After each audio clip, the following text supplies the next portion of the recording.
All right. So before we get things kicked off, we're going to give our special Patreon shout out. And our special Patreon shout out goes to, this is their name in Patreon, Mr. Fartface.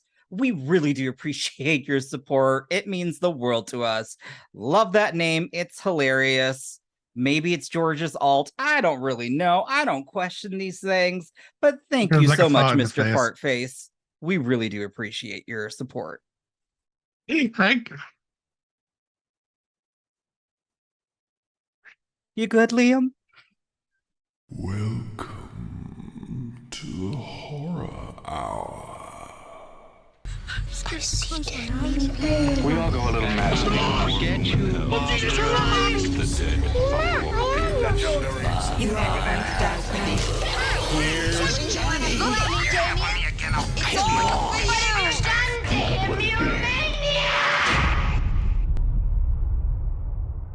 All right, hello, and welcome to the Horror Hour, a place we normally discuss, we debate, we disagree on all things horror. I'm one of the co-hosts here, Yutaka. Hello, and today I'm joined with, oh, not my nails, Liam. How are you, sir? Jay. Wasn't sure if you'd be here. I know the coronation's going on, or it went on. Oh, well, I had to leave the street party with all the racists and gammons who were celebrating the king's reign. Because, we're British, proud. We also think he has sausage fingers, so... Fair. I just wasn't sure if Katy Perry was going to, let you have your seat back, so that's fair. That's tomorrow. Oh. Tomorrow I'm going to see what Katie. Oh, lucky you. All right. Well, you know what? Today is this was going back and forth on Patreon about what topic we were going to discuss on the main show. Every time I checked, this one was a close call. So at the time I last checked, because I even sent a screenshot, the winner was comfort horror films. And so we still have to have time to prepare. So if we go back and we see that worst sequels wins, trust me, we'll do a worst sequels. But today, we've already done one, but I know we'll do it again. But there are plenty of bad sequels out there. Let's be serious. Or maybe even prequels. However, we're going to talk our favorite comfort films, comfort horror. And you know what, Liam, if you've got some other picks, we'll hear them. We'll listen to them.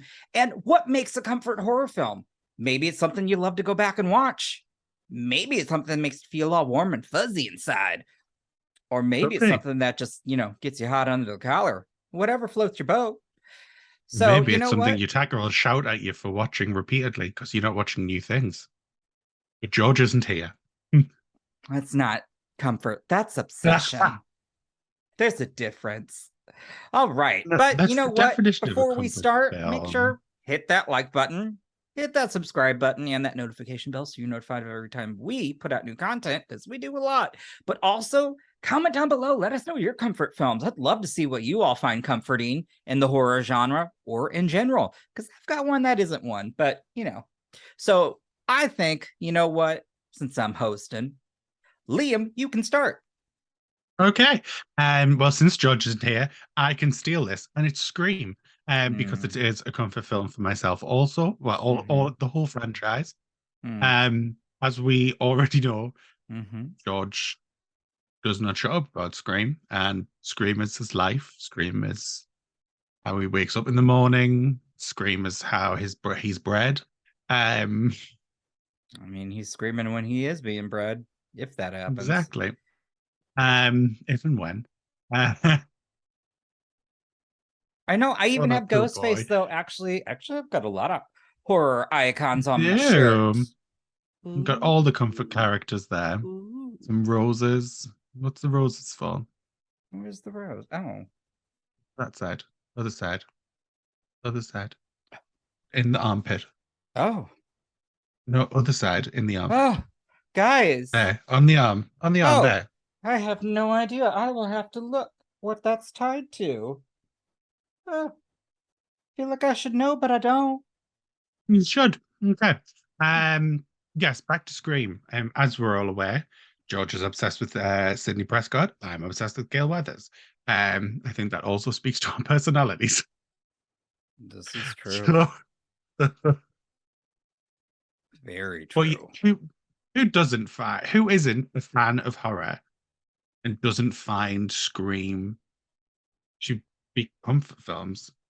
I don't know one person that doesn't go back and rewatch the Scream I franchise. think there are probably quite a few out there that Scream might not be their franchise. Maybe Halloween's their, franchise that's the one they always go back to. You never know.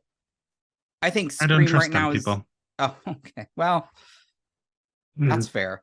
But, it could be something like that. And honestly, I could see it. I mean, not me, because I'll agree that is one, but that's not one I was bringing to the table. So, Well, but I didn't think you would, because I was like, well, Yutaka's not going to bring it up because he hates it when George brings it up. So I'll bring it up.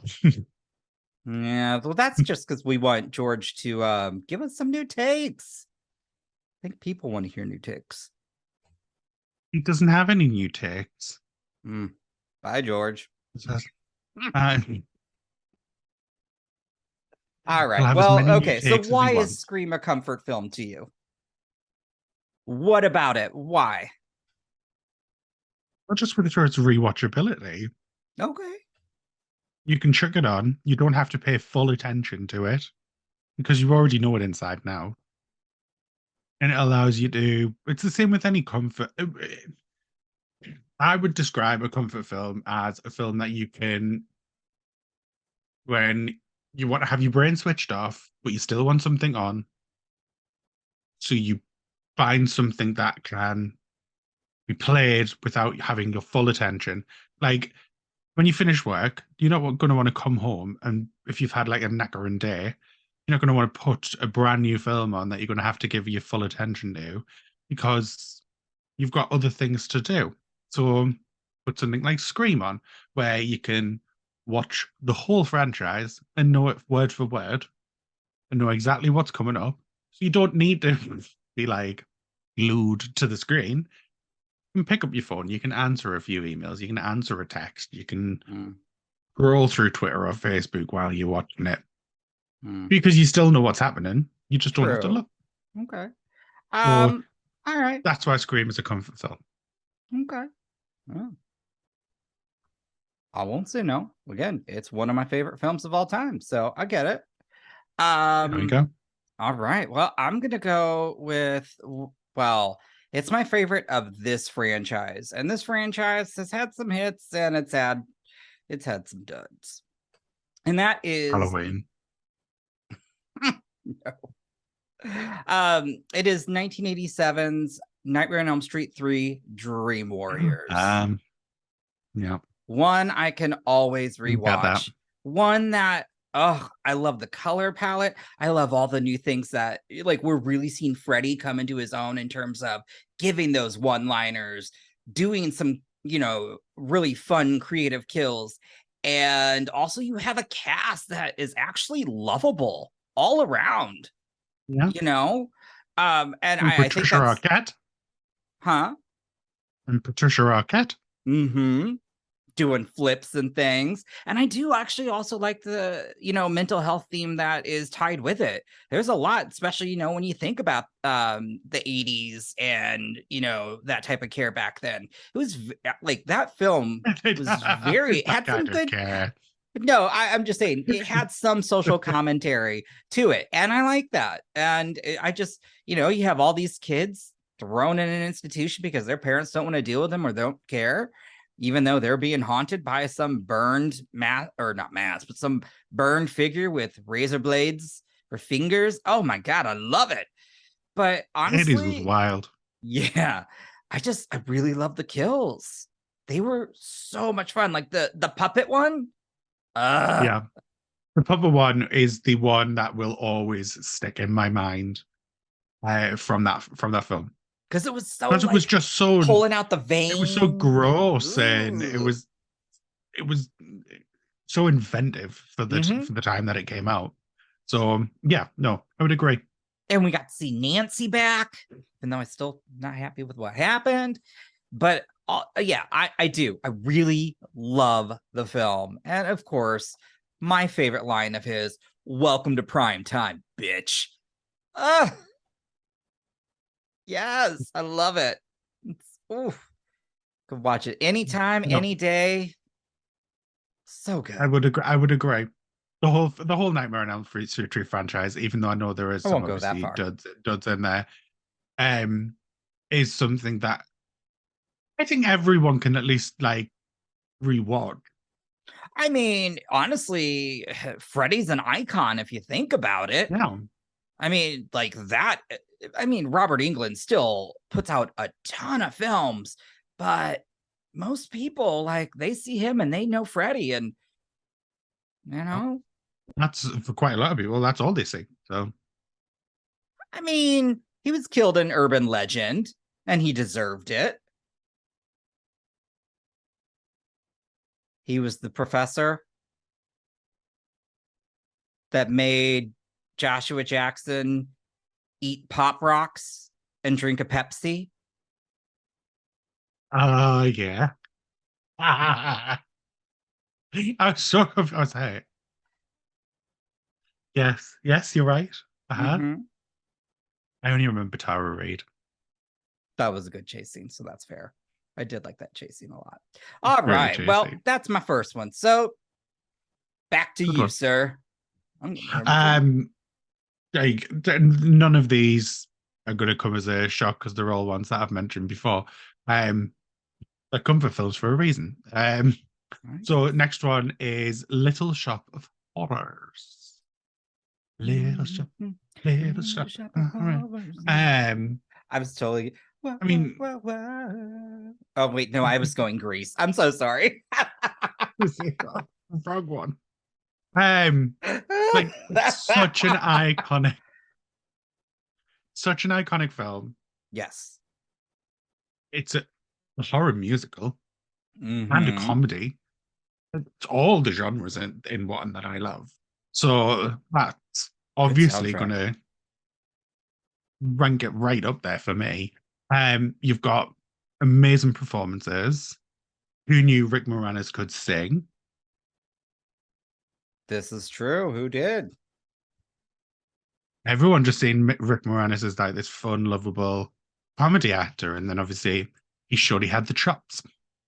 So plus ticks, all of that jazz. You have just one of the greatest horror villains in Audrey 2. Like the fact that Audrey 2 isn't like held up amongst the horror greats is quite audacious, if you ask me. I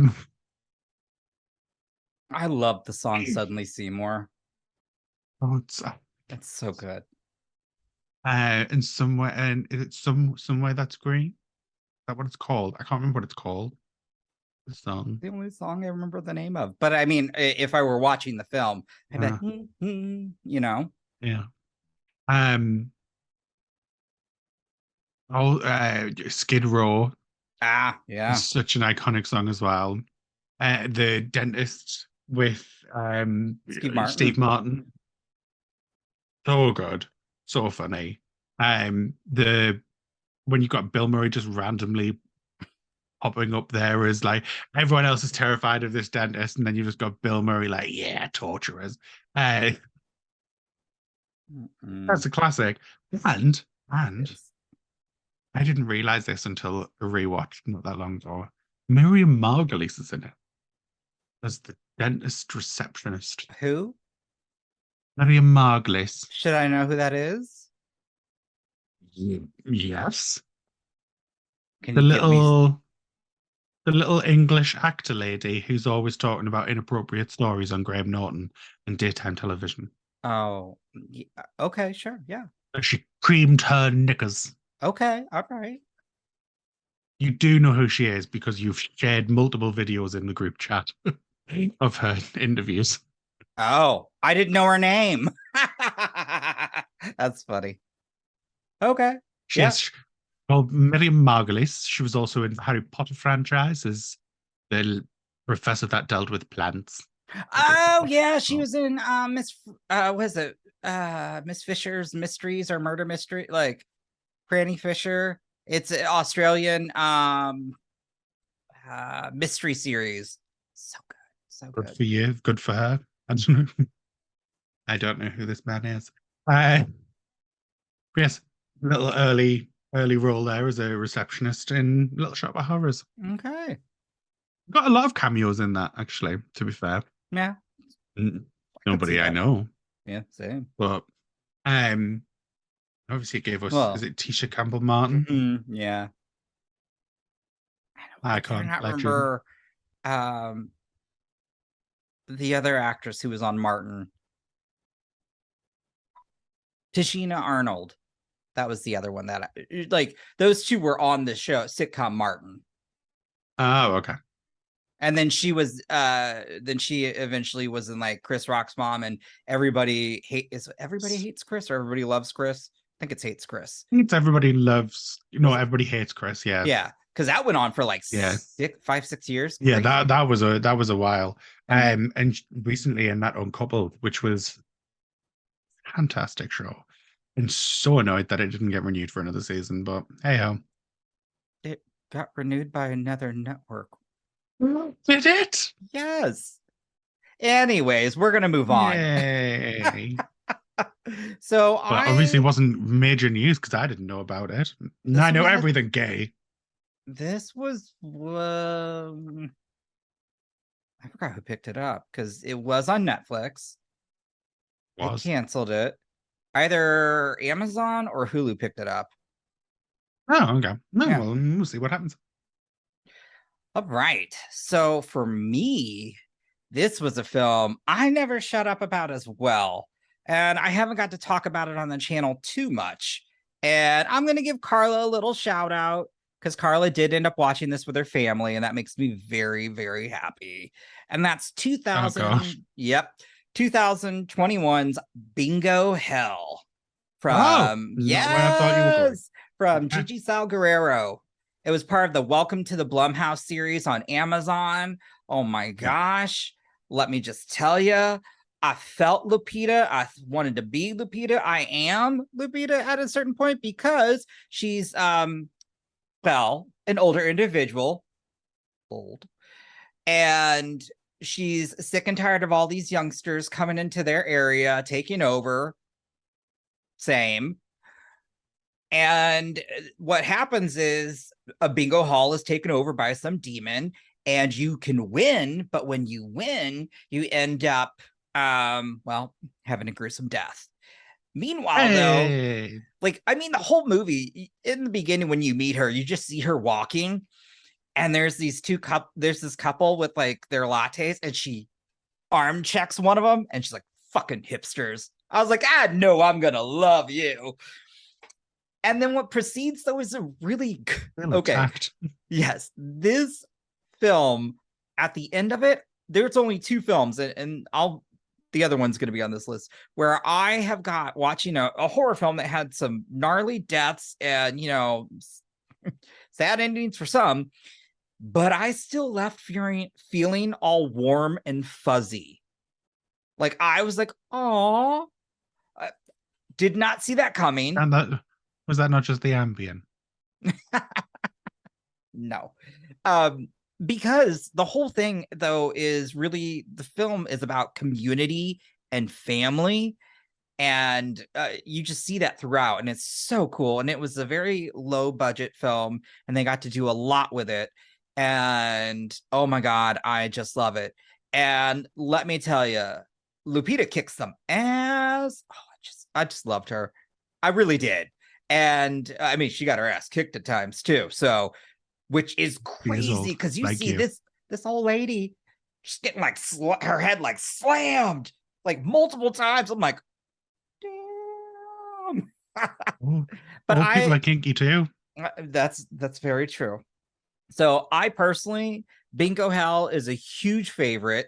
And yeah, Gigi Salguero, adore her. It was also, she also wrote it with Shane McKenzie and Perry Blackshear. And Perry Blackshear has one of my favorite horror films, but it's not a comfort one because that one, that's a heartbreaking one. So we'll move on from that one. It's a good one, but yeah, Bingo Hell. That's a comfort film for me. Good. I like it. So for my next one, I'm going to go with something that I've been screaming about, David, since I met him. I mean, it's a good film. I know what you're talking about. I'm not going to shut up about it. I know you're not. Until he watches it.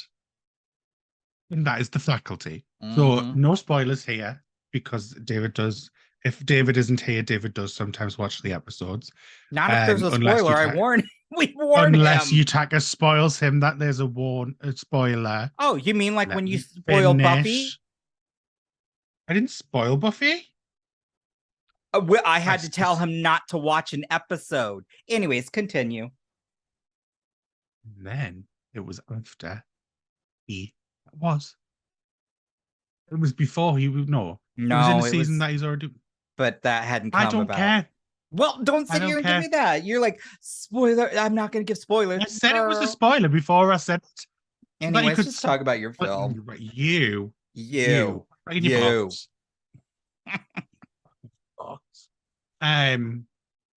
was I? The Faculty. You're not Joe Goldberg. You can't tell me to get in the box.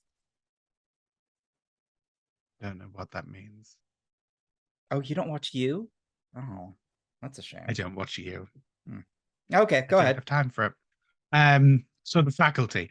It is a quintessential 90s, 2000s horror film. Agreed. It is everything from the 90s to the early 2000s. This is one of the best. It has all of the tropes. Yeah, and it is one of the best from that period. It has such a good cast. Oh, agreed. Every single cast member across the board knocked it out the park with what they're given. The staff, even obviously the teens are amazing, but they even got really great big names. Newworth. Sorry, I love BB Newworth. There we go. It even got amazing cast for the teachers. Yes. What more? What more do you want? So then obviously things happen within the school. Is that acceptable to say? Is that a spoiler, Yutaka, or I don't know. You're the one who said you didn't want to spoil it. You tell me. Ooh. Things happen in the school that some of our antagonists are trying to avoid. And this dance is great. People. Keep going. I hate you. Look, they are under attack by an unknown force, and not unknown force, but an unknown entity. They know. There you go. They know what it is. We don't. Yeah. I could watch this film on repeat. That's really it's just good. It's so good. It's so it's good, but it's stupid at the same time. It has all the nostalgia feels that you want from a late 90s, early 2000s horror film. But for me, it is one of the top tier ones. And that is why it is a comfort film. And I also do actually just rewatch it all of the time. I believe that. that. Yeah. Okay. I just love Elijah Wood. Oh, that poor kid in the beginning. Oh no. Oh, babe. All right. But yeah. Go on. Tell us your next one. All right. So this one is also a more recent one so if you haven't seen this, I really suggest check this out. It's 2022's Blood Relatives. This is another film that it's got some gory deaths, but again, same thing at the end, though. I was like, oh. It was heartwarming, which is crazy. But basically, it's about a loner vampire who his whole life is thrown into chaos when a teenager shows up claiming to be his daughter. So not only do you have this father-daughter, somewhat of a road trip comedy horror, you also have the fact that, this man's been around for a long time, and it delves into also Judaism because he's a Jewish vampire, and it's very fascinating. I love how they brought it in to the story. And I believe this was Noah Segan's directorial debut. At least it was his writing. Well, not his writing. I think it's directorial debut. I'm so sorry, guys, if I got that wrong. He's a really nice individual, too. Really hot, too. I was like, hey. But I truly did enjoy just seeing this man, though. Like in the trailer, one of the great things that like he has this car that he just loves his car as well, and so he'll live in it. And I thought it was crazy that what he'll do is when it's daytime, he'll just like he has all these newspapers taped up over all the windows so he can still sleep in the car. But it's got some really good comedic moments, and the actor Victoria Morelos, they were great as the daughter. And she's kind of like a hybrid though, so she can kind of be in the day and all this. Oh, okay, like a And so that kind of daywalker. adds to it because he's like, I have to be a father now, and so it's like, well, how do I take care of you? Shouldn't you be in school? Like all this other stuff, and it's really good. But then there's parts where like you need to learn, you need to feed, and then you've got the whole like, but you only kill bad people, and these are gruesome deaths and blood everywhere. Love it. I mean, I'm always in for killing the baddies. It's really funny. It's another heartwarming, gruesome horror film, and honestly, it's on Shudder. It was a surprise film for me last year that I can easily just put on just because the relationship between the father-daughter, it's so good. It is so good. So Yeah. Yeah. Thank you for selling that to us. No, we do. We like Shudder here. We like Shudder here. So anything that Shudder brings out, we do always tend to give it at least one view, unless it's the bunker game. Ooh. Yeah, we don't view that. That's fair. All right. Well, my next one. I am repping my British roots, and on the day of Britain, sausage finger Charles. Oh, is today a holiday then for you all? Monday. Oh, gotcha. That's what I thought. Because it's the weekend, so they give the holiday on the Monday. Makes sense. So I had a bank holiday last Monday and a bank holiday this Monday. And we'll have another bank holiday at the end of the month. I might be awful, but at least I get an extra day off work. So my next film is Shaun of the Dead. Yay! Oops, dart in the neck. Sorry, that's a good film. It's a great film. Height of British comedy with obviously that horror stamp on it. So that obviously highlight of the horror genre for me. It's Edgar. Is it written by Edgar Wright or is it just directed by Edgar Wright? I can never remember. Because I thought I know he directed it, but I didn't know whether he did both. I couldn't remember whether it was that. I should have. See, we were not. Oh, here, I'm going to look up right now because we have this thing called the internet. Yeah, that's what I thought. Okay. No, you're right. Edgar Wright was a co-writer with Simon Pegg, and Edgar Wright directed it. Yeah. I knew he directed it. I just couldn't remember whether he'd written it as well. But I also was using the internet and typing while talking. I'm a very multifunctional man. I can do two things at once. So, obviously, as I said, high comedy. You've got Simon Pegg, Nick Frost, best friends, living with, I never know how to say his second name. Serafinovic. Oh, the Peter. I know who you're talking about. He was in Spy. Yes. Peter Serafinowicz. Aldo. Yes. Serafinowicz. There we go. Sorry if we butchered that, but I know who you're talking. Dude, he's cute. He's a tall glass of water. I'm thirsty. So, like the scene in the house with him at the beginning, obviously hating Nick Frost's character Ed, and then getting turned into the zombie, and they just like keep him there. Hilarious. But when they're throwing the vinyls at the zombie in the garden, It's so funny. Also, who wouldn't want to go to the Windsor? Can I, to piggyback on that though, too? I'm just gonna Yeah. say it's not a horror film per se. It's got some very gory kills. It's an action comedy, but it has Nick Frost and Simon Pegg. And I would also then say Hot Fuzz.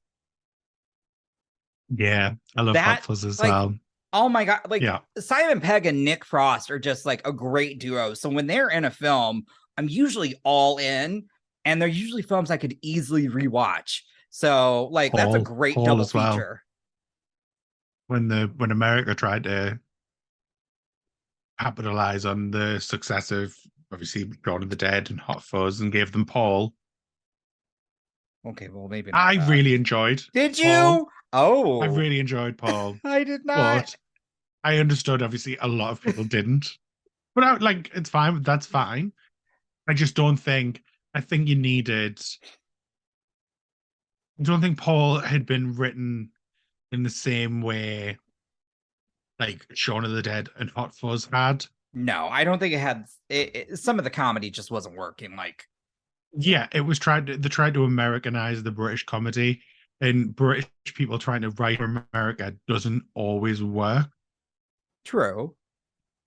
And you can't take the tropes that work in Britain and fully embed them into an American sensibility, and they just mesh. They Like don't just they don't mesh all the time. An American remake of a UK like hit or classic just doesn't work out. Let me give you some examples. Yeah.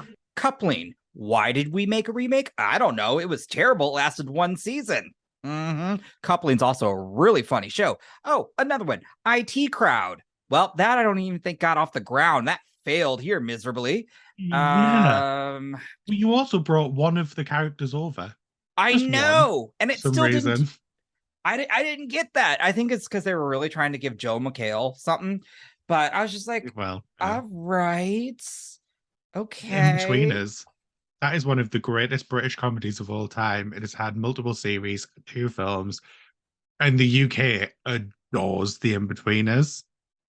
Oh wait, we did get a classic. Bastardization of the In-Betweeners from America was just whole laughably bad. Like, you just didn't understand what worked about the In-Betweeners. The In-Betweeners wasn't like a raunchy teen comedy. It was just very British. Like, it was, the jokes were like things that happen on a daily. This? And you remade it, but you turned it into like an American Pie type show. I don't even remember this. Awful. I guess it didn't last. I clearly didn't last. But you know what, though? I think you got like half of the season. Oh, Ghosts. I know that went on for a very long time over in the UK. It's just with the last season is just about to finish. And here, they just finished recording it, or they're about to. And here, like, it's a huge hit, like one of the biggest comedies right now. And then I think Shameless would be another one. That's debatable on who likes that, but I'm not gonna lie, both versions of Shameless are really good because they produce some really good. Yeah. So, but normally I gave maybe more, Office. But yeah. Guys, don't come for me. I'm more of a Parks and Rec guy. I don't like the British version of The Office or the American version. So just say it. But I know it was a success. Oh, huge success. I mean, huge. Okay. He's also try and redo Kath and Kim. Oh, yeah, no, that failed bad. I do remember that. And that's sad because I think it had Molly Shannon in it too. Yeah. All right. Well, I like that. That was good. Thanks.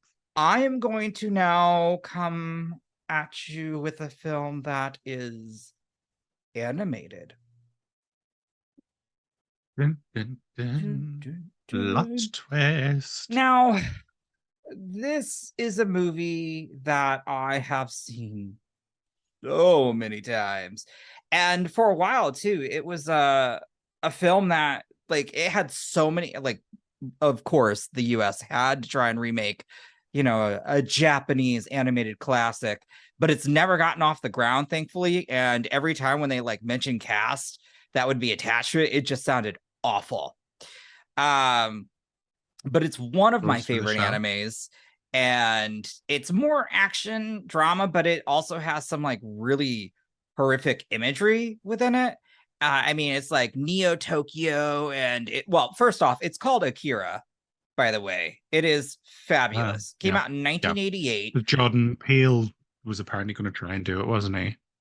No, before even that, like they had at one point Leonardo DiCaprio tapped as the lead. I was like, what? And then when like Twilight became huge, like, well, maybe we could just get Kristen Stewart and Robert Pattinson. I'm like, y'all. And then they're like, well, we're going to Johansson. Yeah. Our Asian queen. Yeah. They're like, we're going to put it in Neo New York. I go, y'all need to stop this right now. But basically, it is a secret military project endangers Neo Tokyo when it turns a biker gang member into a rampaging psychic psychopath. And some of the kills are just so good. And he can only be stopped by a teenager, his gang of biker friends, and another group of psychics. And this is so good. It's from, y'all, this is where my Caucasian comes out. Katsuhiro Otomo. So hopefully I said that correctly. I apologize if I did not. Yutaka is the one Asian Scarlett Johansson can play. Right. So, but it truly is. It was probably the second anime film I ever saw, ever. Like I think the very first one was, I should have mentioned that because that's also a good one. Vampire Hunter D. That's actually a horror one. But regardless, Akira just has a better story. It holds up. It's really, I mean, when it came out, actually to this day, it is still beloved. I hope they never remake it. But I love that Jordan Peele gave a very awesome paid homage to a scene in Nope from Akira. And that you've seen Nope, right? Yeah. Okay. And it's the cinema, obviously. Yeah, it's Kiki Palmer when she's on the motorcycle and she like does the slide. That's literally almost like scene for scene from Akira. And like when I saw that in the trailer, and then the film was like, oh my god, I lost it because this movie means so much to me. I have like 4 copies, like a DVD when it came, VHS. DVD, then it did like HD, then blue. Yeah, like look, it is. You still have it on your stone tablet?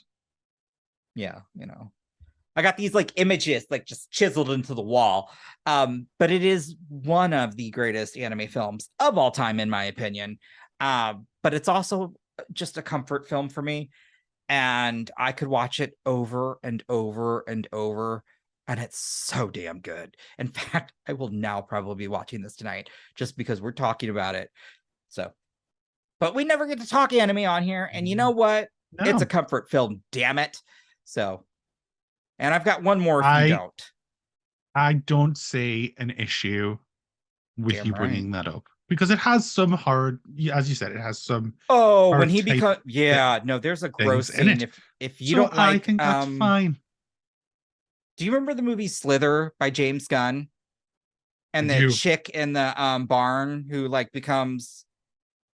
Yes. Yeah. Something like that happens in Akira. It's gross. See, it has elements, so it is allowed. I have 2 more. We'll rapid fire these because I have 2 more. Okay, right. I'll just So Gremlins 2. Definitely. Okay. All right. Gremlins 1 at Christmas. But I only watch Gremlins 1 at Christmas. Gremlins 2 is a year-round thing. Mainly for Lady Gremlin and the Smart Gremlin. Okay. All right. And then Sleepy Hollow. Okay. I'm right. I am going to give you one that's just an animated classic for myself. I know I'm going anime on this one. This one's not a horror film, but it Breaking the rules. I know I am. I'm sorry, but this one's when I tell you I have seen this film well over 1,000 times, and I can truly back that up because I used to work in a video store and it used to always play. And when you're working in an 8-hour day and it's on loop, you see it all the time. Multiple times. Yeah. And I would always, if I were working and I was like opening the store, I would always put it in because I always wanted to watch it. I could recite the lines, I know the songs, and y'all know I love Hayao Miyazaki like crazy, and that is Kiki's Delivery Service. About a little, well, here, little, not really horror, but it's about a little girl who's a witch, who's becoming to realize that she needs to find out her own powers, and so she has to fly off, or well, she has to go to a new town to learn her craft and build a business kind of thing. And she gets to bring her lovable talking cat. She encounters crazy people, and it's just about like finding your inner strength, but it's super cute and it's really good. I will say I watch it both subtitled or dubbed, because the dubbed cast, one thing Studio Ghibli films really go all out on is big stars for their dubbing. And this one, back when it came out, this was I think this was a 90s film as well, but yes, it was, because it was the last role Phil Hartman did. He voiced. And I don't know if you know who Phil Hartman is. He was a very beloved comic here in the States, a staple in Saturday Night Live, and he was like kind of friends with like Chris Farley and all them. And he was he in Jingle All the Way? He might have been. Anyways, but I mean, I remember him. He was a hilarious comic, but he voices the cat, Kirsten Dunst voices the main girl, Janine Garofalo. Like, I mean, it's a good like Janine cast. Garofalo. So my goddaughter's obsessed with the who they buy. Huh? Who they buy? Who made them? Who made the movies, old lady? You mean Hayao Miyazaki or Studio Ghibli? There we go. Oh, okay. Studio Ghibli, that. So my goddaughter's obsessed with them. So the two guinea pigs that I tricked, me best friend into buying for her, because I'm not allowed guinea pigs, so I made them get them. She called them Kiki and Totoro. Oh, she had taste. She has awful taste. I tried to turn her into a Disney child. She ended up watching stupid Studio Ghibli.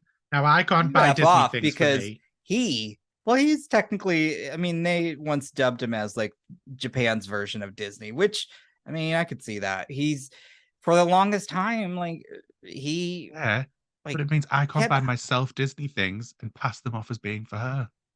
Well, again, she's got taste, and Totoro is so adorable now, so I'll force it on her. So, and my last one, this is also not a horror film, but it is a comfort film that is a murder mystery, lots of deaths, and you know what? You can't argue, because you know you're going to love it. I know you're going to love this film. Horror. We haven't talked about it, but I know you're going to love it. What, Knives Out? Clue? Obviously. It is. I don't even know why I said Knives Out. I don't either. I was like, what? I was like, it'll be, in my head I went, it'll be Clue. Knives Out. It's like, who the hell says Knives? I mean, I like Knives Out, but it's no Clue. Clue is just, oh my God. And then there's talk of remaking it, and I just don't know if they can. I don't know if they should, because you're just not going to have the performances that we had back then. I mean, my God, it is so good. So good. I could watch it every time. I see myself every time I see the cook. I feel seen. Oh, because you're a fat bitch and eat all the time. Well, she was Asian too. Even better. Yep. It's cool. I see you, Colonel Mustard. Can't remember who's who. He was Martin Mull. Never. Feel sorry for this man. I was going to say he was. He's in Roseanne. He does. That's all right. Anyways, I just wanted to get I had to give you those comfort films. I know they're not horror, but I had to, because these films are kind of why I love cinema. So I just wanted to kind of put those out. Team America World Police, South Park the movie, Backup Plan, Spice World the movie, Best in Show. Plan. Martin Mull I like might a have been bit of in Best J-Lo. in Show. Huh. Anyways, Maybe. are you just looking at your wall? Yeah. Oh, yeah, because all the ones that I watch all the time are like in a specific place. Yeah. Meet me in St. Louis every Christmas. Never. What? No, Oh, you live in St. Louis and have never doesn't mean I watched have it. to Yeah, I watch keep it. forgetting that. Um, it's a classic though. I don't care. It's not a classic to me. The amount of times that you shout at George, such insolence, and then you Hey, go I and do like things like Spice this World, so yourself. shut up. You are a fucking hypocrite. You're broken your glass ceiling, sir. Wait, don't Yeah. we want to smash through the glass ceiling? Elf at Christmas as well. I Elf at hate Christmas. Elf. Y'all Yeah. have Oh, no Bridget Jones' idea. Diary. Bye, buddy. I hope you find your dad. I hate Elf with a passion, y'all. I'm terrible. I know. You know what? I'm gonna Elf. let you. You had your say. Let me have a couple more then too, because y'all these I know. You just listed off how many films? Think about it. How many did you just list said off? there had to be. You said there had to be horror, so I give know. you my I was horror going to list ones, off some and then horror you ones went now. off script. Can you just Okay. because I'm going to give you horror films now, but I had to give those other films, and Akira actually does work. So I'm just saying, Kiki's no, neither does Clue, but a comfort film for me. And the reason I love this because it's twisted, it's in space, no it's not explanations. Alien. I know, hold on. It's twisted, it's in space, it's got Sam Neill, Kathleen Madigan, or no, Kathleen Quinlan, not the Kathleen Madigan's a comic. Anyways, Event Horizon. It's got Lawrence Fishburne. It's got some of the nastiest deaths you are going to see. It's twisted, and also a really another to counteract that, another comfort film that I know people are going to rag on me for liking, and I know we got to go because of our live. I love the movie Sphere with Dustin Hoffman, Sharon Stone, and Queen Latifah when they're down in the ocean, and like Queen Latifah dies because she gets stung by a whole bunch of jellyfish.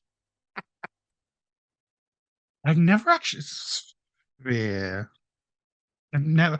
Oh yeah. I've never It's actually a watched bad that film, though. y'all, but it's just a comfort watch for me, and I don't know why. Think of it's because this is the one that one's got like multiple. I mean, if you're gonna watch an underwater horror film, y'all just need to go watch Underwater because that was great. So good. So good. I don't understand how that film didn't do better. Pandemic. Felt so bad. I felt so bad for Kristen Stewart. That would have been a great film to see in theaters, honestly. That's Yeah. underrated. You know what, guys? That's a topic we're gonna have to bring back. I would love to talk aquatic horror at some point. But this has been a lot of fun. Of course, we're gonna go off script. We always go off script. But yeah, comment down below. Every time. Let us know, what are some of your comfort films, horror or otherwise. Just let's have a fun conversation in the comments. But hey, we appreciate you. Hit that like button and the subscribe button, notification bell, so you're notified every time we put up new content. We have a Patreon where you get early access to after hours. You could have a shout out like Mr. Fartface, literally the name in the Patreon. I double checked, triple checked. And yeah, until next time, y'all. Bye. Bye. You have been listening to the Horror Hour. See you next time.